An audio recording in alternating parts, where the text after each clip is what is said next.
Hello everyone, সবাই কেমন আছো? আশা করি সবাই খুব ভালো আছো, সুস্থ আছো।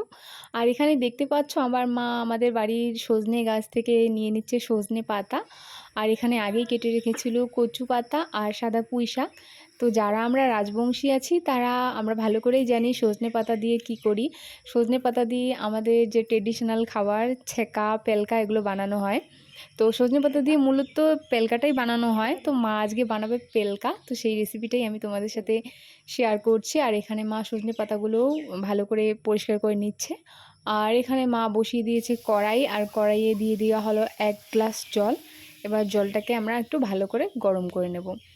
আর আমার এই পেলকা খেতে খুব একটা ভালো লাগে না, কিন্তু যেটা ছেঁকা হয় আর কি সেটা আমি খেতে খুব ভালোবাসি।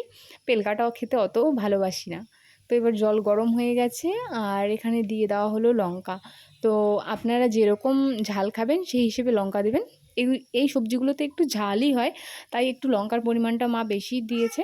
আর এখানে দিয়ে দিয়েছে থেতো করা রসুন। রসুনটা একটু বেশি দিতে হবে ফ্লেভারের জন্য, নইলে অতটা ভালো হয় না।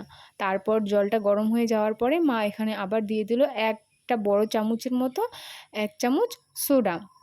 তো সোডা দেওয়ার পর জলটা দেখতেই পাচ্ছ ফুলে গেছে। এরপর মা দিয়ে দিল এখানে আগের থেকে কেটে রাখা কচু পাতা আর সাদা পুঁই শাক। এবার এটাকে দিয়ে ভালো করে সেদ্ধ করে নিতে হবে। আর যেহেতু সোডা দেওয়া আছে, সেদ্ধ হতে বেশিক্ষণ টাইম লাগবে না, তাড়াতাড়ি সেদ্ধ হয়ে যাবে।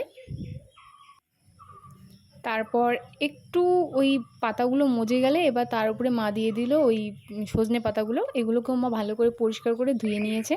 এরপর সজনে পাতাগুলো দিয়ে আবারও এটাকে একটু সেদ্ধ করে নিতে হবে। মাঝখানে আমরা আরেকটু জল দিয়েছিলাম, আর হাফ গ্লাসের মতো একটু জলটা কম পড়ে গেছিলো তাই। এবার এটাকে ভালো করে নাড়িয়ে নাড়িয়ে নিতে হবে।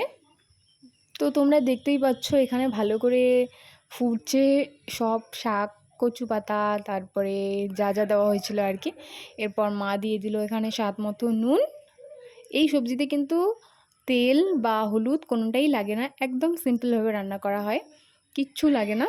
আর একটু খেতে একটু পিচ্ছিল পিচ্ছিল হয়, তো তার জন্য আমার ভালো লাগে না। তো এই দেখো ফুটিয়ে গেছে, আর মা জল শুকিয়ে নিয়েছে।